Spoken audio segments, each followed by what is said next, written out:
వివిధ పద్ధతుల్లో ఉత్పత్తి చేస్తుంటారు. అందులో ఒకటే లిగ్నైట్ ఆధారిత విద్యుత్ ఉత్పత్తి. తమిళనాడులో లిగ్నైట్ ఆధారిత విద్యుత్ ప్లాంట్ ద్వారా విద్యుత్ ఉత్పత్తి చేస్తున్నారు. దేశంలోనే ముఖ్యమైన ప్లాంట్లో ఇది ఒకటి. 1956లో ఇక్కడ లిగ్నైట్ను కనుగొన్నారు. ఆ తర్వాత నైవేలి లిగ్నైట్ కార్పొరేషన్ పేరుతో లిగ్నైట్ వెలికి తీస్తున్నారు. అలా విద్యుత్ ఉత్పత్తికి సంస్థను స్థాపించారు. ఇది భారత ప్రభుత్వం ఆధ్వర్యంలో పనిచేస్తుంది. తమిళనాడులో ఉత్పత్తి అయ్యే థర్మల్ విద్యుత్లో సగభాగం ఇక్కడి నుంచే ఉత్పత్తి కావడం విశేషం.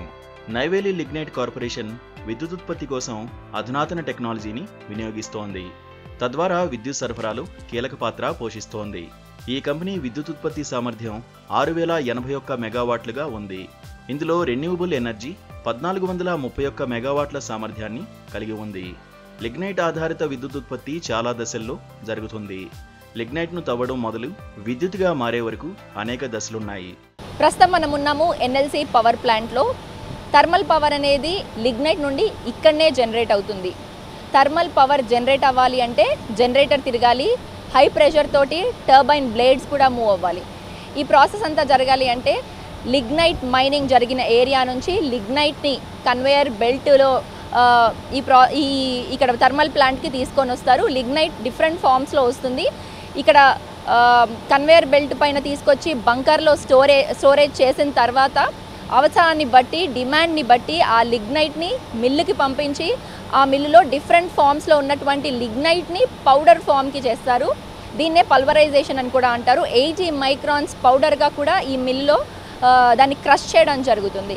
ఆ తర్వాత కంబషన్ అనే ప్రాసెస్ జరగాలి. కంబషన్ ప్రాసెస్ కోసం బాయిలర్స్లో లిగ్నైట్ని అలాగే ఫీడర్ ద్వారా వాటర్ని యాడ్ చేసి హై టెంపరేచర్లో స్టీమ్ అనేది క్రియేట్ చేస్తారు.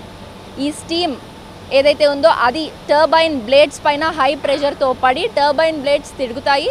తద్వారా జనరేటర్ నడుస్తుంది. తద్వారా థర్మల్ పవర్ అనేది జనరేట్ అవుతుంది.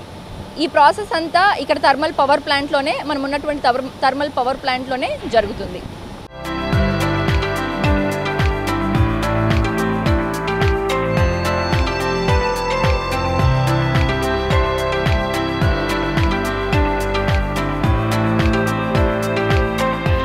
ఇక్కడ విద్యుత్ ఉత్పత్తి జరుగుతున్న క్రమంలో పర్యావరణానికి ఎలాంటి హాని జరగకుండా చర్యలు తీసుకుంటున్నారు. పవర్ స్టేషన్లలో గాలి నాణ్యతను నిర్ధారించడానికి ఎయిర్ క్వాలిటీ మానిటరింగ్ సిస్టమ్ కూడా నైవేలిలో ఎన్ఎల్సి ఇండియా ప్రారంభించింది. ఇక్కడ ఉత్పత్తి అయిన విద్యుత్తును విద్యుత్ ట్రాన్స్ఫార్మర్ల ద్వారా పునరుద్ధరించి విద్యుత్ గ్రిడ్కు పంపిస్తారు. ఈ విద్యుత్తును ఇండస్ట్రీలు, గృహాలతో పాటు ఇతర వాణిజ్య అవసరాలకు పంపిణీ చేస్తారు. యూజ్ చేసి థర్మల్ పవర్ జనరేట్ చేస్తున్నప్పుడు లిగ్నైట్ని కంబస్ చేసినప్పుడు అంటే హై టెంపరేచర్కి గురి చేసినప్పుడు యాష్ కూడా వస్తుంది.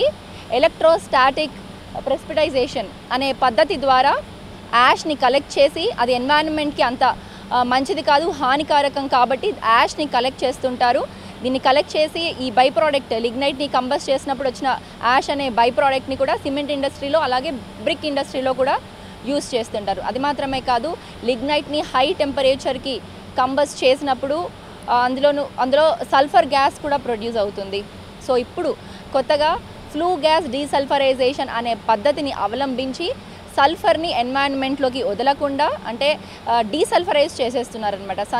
సల్ఫర్ ఎన్వైరన్మెంట్లోకి ఎకాలజీకి ఎంటర్ అయితే అంటే చాలా హానికారకం అని కూడా మనకి తెలుస్తోంది. యాసిడ్ రైన్స్కి కూడా కారణమవుతుంది.